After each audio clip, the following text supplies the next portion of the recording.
Hujambo mtazamaji na karibu katika Mbiu ya Kusini na taarifa ya habari juma hili, tukiangazia matukio mbalimbali ambayo yamejiri katika Union Mission ya Kusini mwa Tanzania.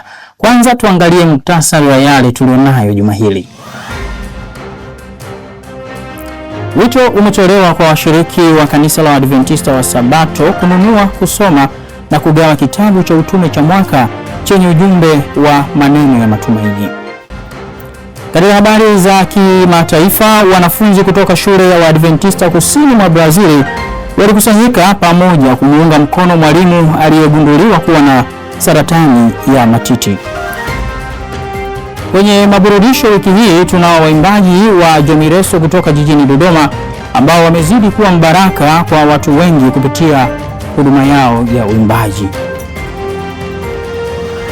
Naam, hujambo mtazamaji na karibu katika Mbiu ya Kusini juma hili. Mimi ni Mbonea Daniel. Wito umetolewa kwa washiriki wa kanisa la Adventista wa Sabato kununua, kugawa na kusoma kitabu cha utume cha mwaka chenye ujumbe wa maneno ya matumaini. Taarifa yake Musa Mukane inafafanua zaidi.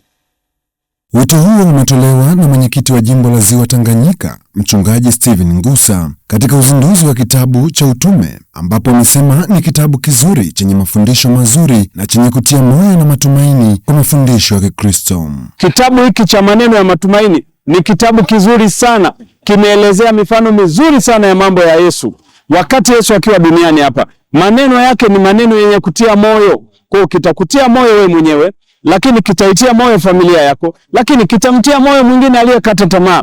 Kwa hiyo ninatoa wito kila muumini aweze kuweka mpango wa kununua vitabu hivi kuanzia kitabu kimoja na kuendelea, ili watu waweze kubarikiwa na kitabu hiki cha utume. Naye katibu wa jimbo hilo, Mchungaji Kennedy Walumbe, amesema katika nyakati ngumu za maisha na sintofahamu katika dunia hii, ni vyema kusoma kitabu hiki chenye maneno mazuri ya tumaini la kweli katika maisha. Kwa kweli tuna mambo mengi sana ambayo yamekatisha watu tamaa.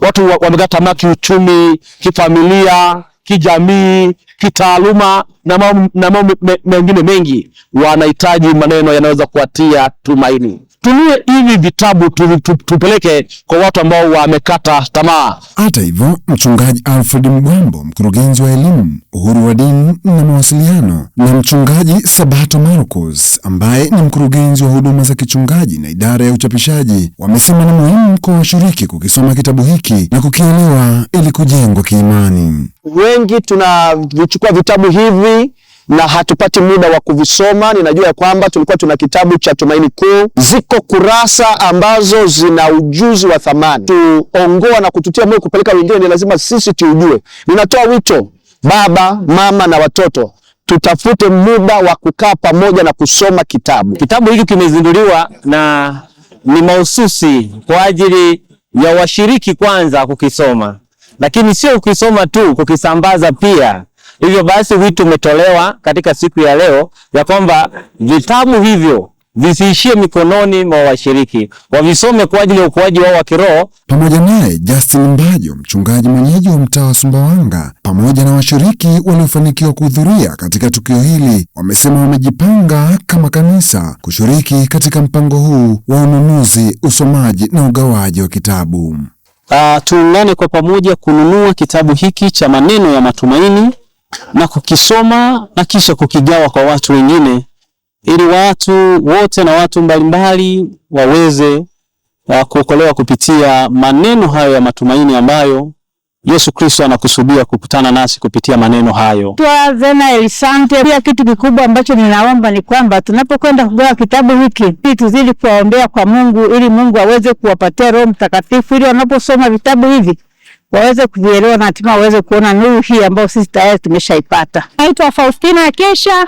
Neno la Mungu limetuagiza kwamba enendeni ulimwenguni mkaihubiri Injili. Unaweza ukashindwa kuzungumza na mtu fulani, lakini unapokuwa umempatia kitabu, ile inakuwa rahisi sana. Zoezi hili la uzinduzi wa kitabu cha utume lilienda sambamba na maandamano na ugawaji wa katika mitaa mbalimbali ya mji wa Sumbawanga, ambapo baadhi ya waliopata kitabu hiki wameonyesha kufurahia na kuahidi kukisoma ili kukielewa zaidi. Naitwa Kevin. Nashukuru kupata kitabu kwa Injili ya Sabato. Nataka kusoma kuelewa maneno ya Mungu. Nikiripoti kutoka jimbo la LOTF mjini Sumbawanga, Musa Michael Mkane, Hope Channel, Tanzania. Mtazamaji, usisahau kututembelea mtandaoni ili kupata taarifa zaidi, lakini pia kutoa maoni yako katika akaunti zetu.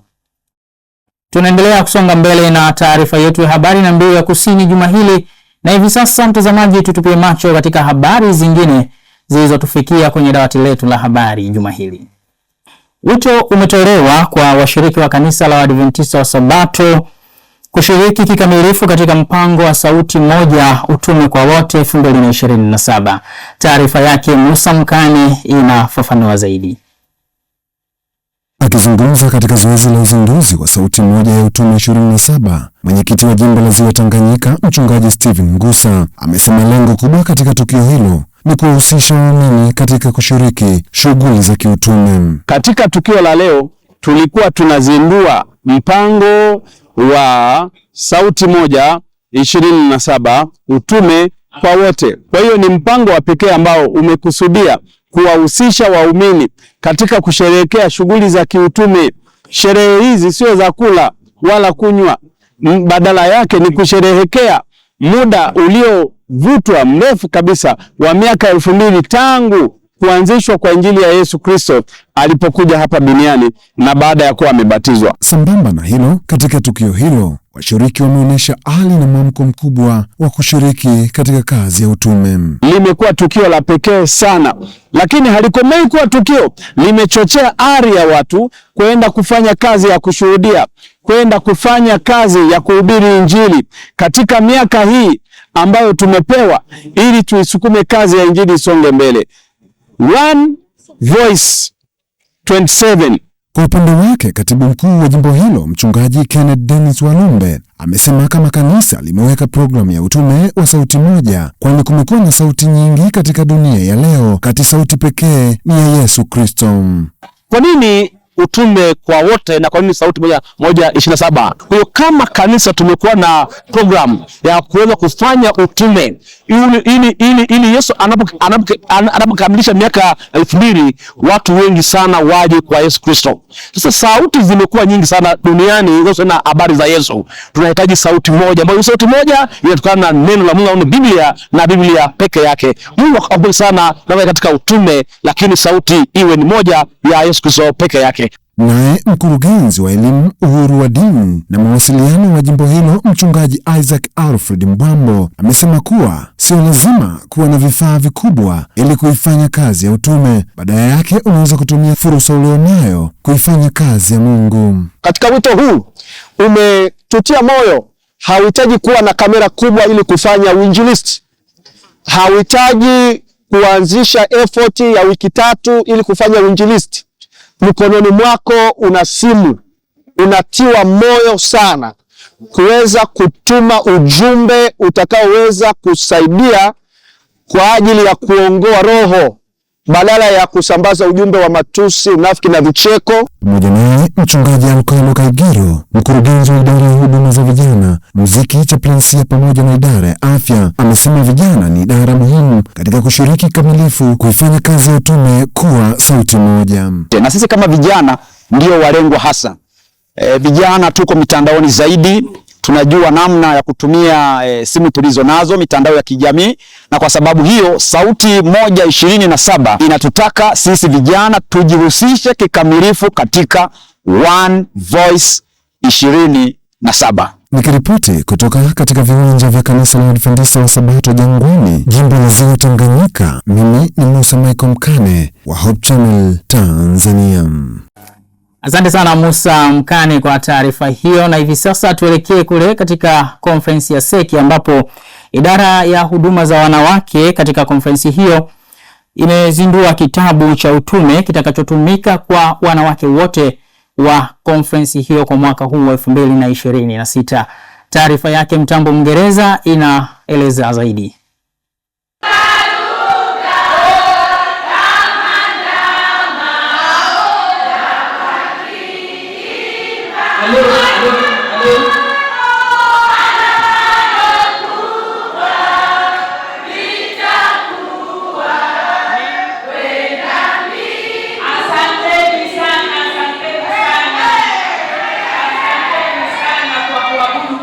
Ni shamra na nyimbo za sifa katika kanisa la Adventista Sabato Temboni, wakati idara ya huduma wanawake seki ikizindua nyenzo muhimu ya kiroho kwa mwaka 2026. Kitabu hiki cha utume kimeandaliwa mahususi kuwa mwongozo wa masomo ya utendaji wa kazi ya Mungu kwa wanawake wote ndani ya konferensi hiyo. Akizungumza kwa niaba ya maafisa wa konferensi ya Kusini Mashariki mwa Tanzania, katibu mkuu wa seki Mchungaji Grayson Nashumba amewataka wanawake wote kutokuwa nyuma katika kuitenda kazi ya Mungu. Kwa hiyo umekuwa ni mkutano ambao lengo lake kubwa ilikuwa ni kuwaleta pamoja akina mama waweze kufahamiana, kujuana, viongozi wa kanda, viongozi wa kamati kuu ya akina mama, lakini basi wakaona sambamba na hilo kuwe angalau na msukumo mdogo wa maswala fulani. Na miongoni mwa mambo ambayo tumeyasisitiza ni kuwatia moyo akina mama kujenga tabia na desturi ya kuwa wasomaji wa neno la Mungu, lakini pia kuwa wasomaji wa vitabu.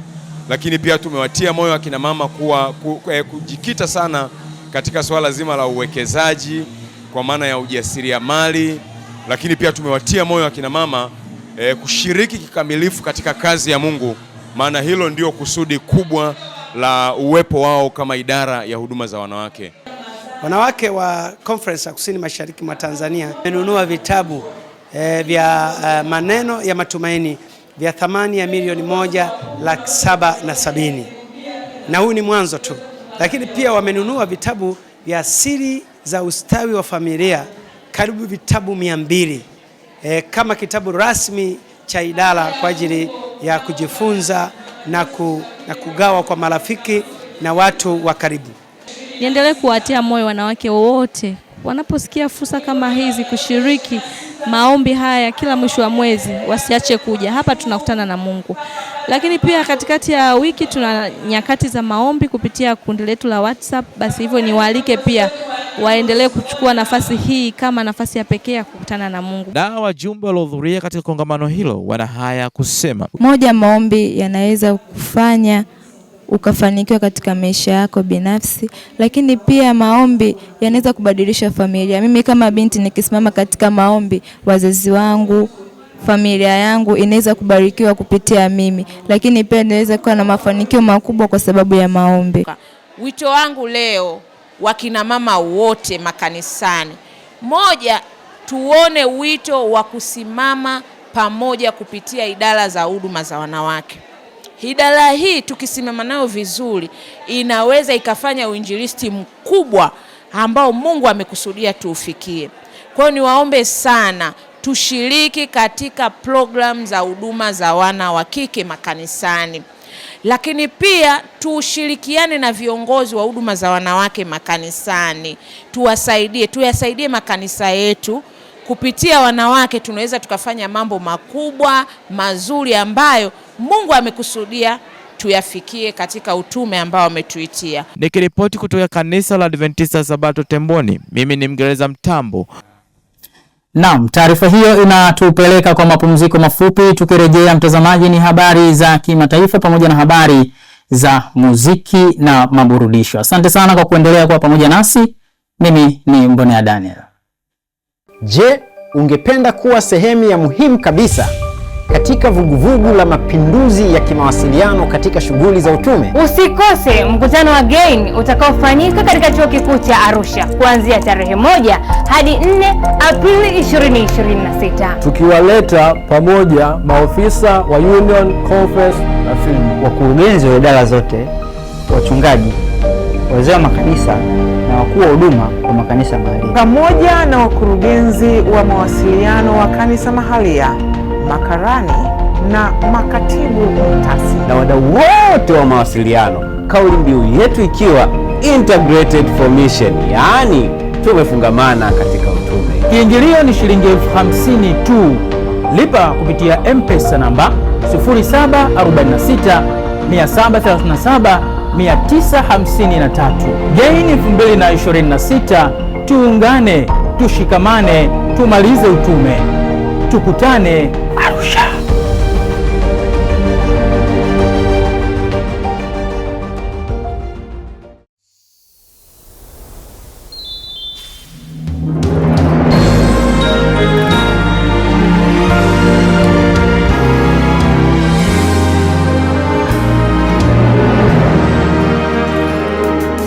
Miaka 2000 iliyopita, Yesu aliingia katika maji ya mto Jordan. Alibatizwa na mbingu zikafunguka. Sura mpya katika mpango wa wokovu wa Mungu ikaanza. Roho Mtakatifu alishuka na utume ukazaliwa. Utume ambao ungeenea katika vizazi, mataifa na mioyo ya watu. Kutoka kwa kiongozi mmoja na wafuasi wachache. Leo utume huu umeenea kwa waumini zaidi ya milioni 23 ulimwenguni kote na zaidi ya milioni 6 katika divisheni yetu. Leo kanisa la ulimwengu linaingia katika zama mpya. Si tu kuadhimisha miaka 2000 ya utume, bali kuishi utume huo. Hii siyo hadithi ya kutazama, ni wito wa kuitikia. Watoto na vijana, wanawake na wanaume. Ukweli ni kwamba ujumbe wa malaika watatu ambao umerekodiwa katika Ufunuo sura ya 14 mstari wa 6 mpaka wa 12 unatualika wote tuwe sauti moja, ili ulimwengu usikie sauti ya matumaini ya kuja kwa Yesu Kristo mara ya pili. Je, uko tayari? Sauti moja, utume kwa wote.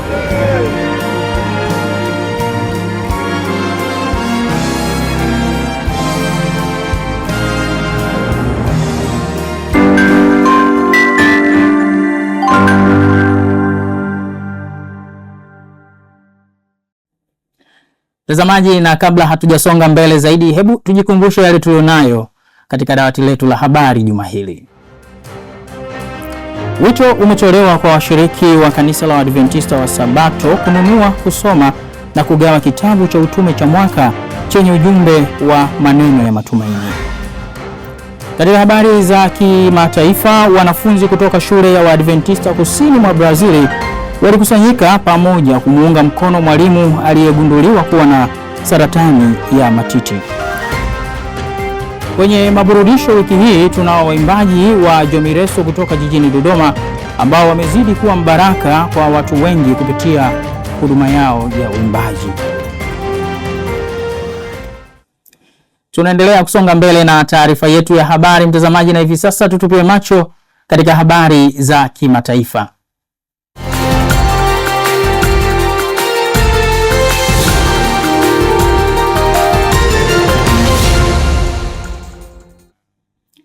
Wanafunzi kutoka shule ya Waadventista kusini mwa Brazil walikusanyika pamoja kumuunga mkono mwalimu aliyegunduliwa kuwa na saratani ya matiti. Tupate taarifa zaidi.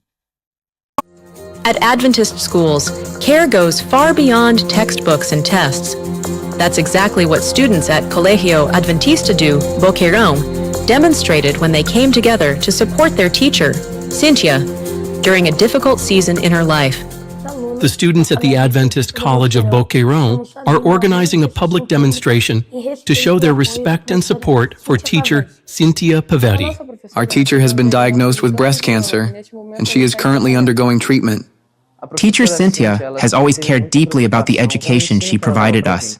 She consistently strived to do her best, and that's why we are here today, expressing our love and appreciation for her. Teacher Cynthia is a wonderful teacher who truly enjoys interacting with her students. We made this gesture for her.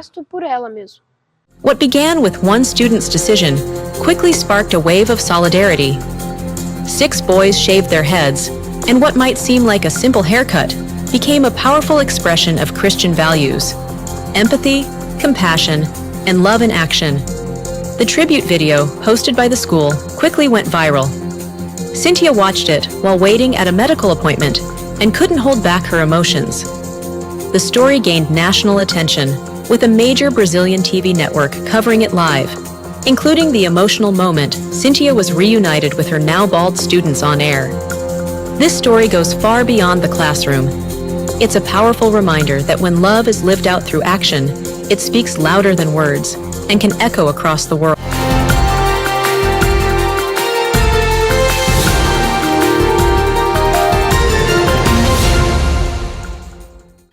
Mtazamaji, taarifa hiyo ya kimataifa inatupatia nafasi ya kuangazia habari za muziki na maburudisho ambapo kwa juma hili tunao waimbaji kutoka kule jijini Dodoma, waimbaji wa kundi la Jomireso ambao wamekuja na wimbo wao wenye ujumbe unaosema naanza. Na mwenzangu Richard Jerome alifanya mazungumzo na mwalimu wa kikundi hiki, na hapa tunasikia yale machache ambayo walizungumza, lakini pia mtazamaji, nikwambie tu kwamba utapata nafasi pia ya kutazama na kusikia wimbo kutoka kwao.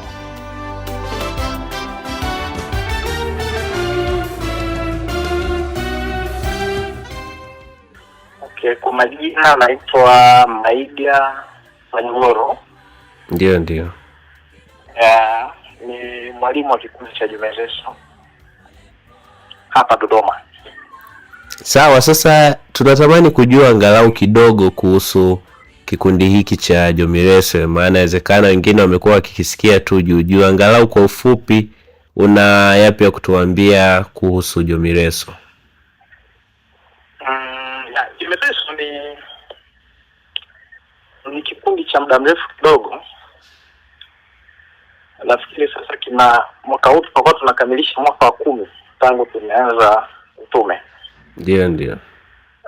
Tulianza 2017. Tukiwa kipindi hicho tulikuwa na chuo bado. Katika chuo kimoja hapo Dodoma kinaitwa St. John's University. Maeneo ya Kikuyu hapo. Na nimeona wiki iliyopita tumekuwa na ujumbe mzuri sana wa wimbo ambao umeutoa, na jambo la pekee wimbo huo mtunzi ni wewe. Kwa hiyo tulikuwa tunatamani angalau tuambie kidogo kuhusiana na wimbo ambao umeurelease, angalau tujue ni kipi ambacho ulikipitia kikakupelekea kutunga wimbo huo. Nilikuwa katika masomo ya Biblia. Katika kitabu cha Isaya 40 ule mstari wa 31. Hili fungu linasema bali wao wamngojeao Bwana watapata nguvu mpya, watapanda juu kwa mbawa kama tai. Sasa katika kulitafakari hili nikajikuta nimetafakari pia safari ya maisha ya mwanadamu ya Kristo. Ni maisha magumu sana usipokuwa na Yesu. Sasa kuna wakati tunamngojea Bwana, imani zetu zinapitishwa katika kipimo, maisha yetu ya kimwili ya kawaida, katika uchumi na mambo mengine yanapitishwa katika kipimo kizito sana. So kuna nyakati unaweza ukakata tamaa kabisa. Sasa kwenye wimbo tunajaribu kuzungumza na wangojeao Bwana. Wasiwe na wasiwasi katika kukata tamaa na kuumia. Waendelee kubaki na Yesu, maana anasema tutapaa kama tai. Ndio maana tukaja na wimbo unaosema naanza sasa. Usimalize uonjo wa wimbo huo, ni waache watazamaji waendelee kubarikiwa na ujumbe huu. Bwana akubariki sana mwalimu. Naanza kuona nikipanda pole pole naye kidogo nasogea. Pole pole napanda naye Yesu, kumbe ni kweli. Never give up. Hali mbaya ya uchumi wako never give up. Hali mbaya ya kiroho yako never give up. Katika viwango vya binadamu umepimwa, umepungua ndugu. Never give up. Umetengwa na familia yako. Never give up. Never give up. Naanza nikipanda naye kidogo nasogea. Pole pole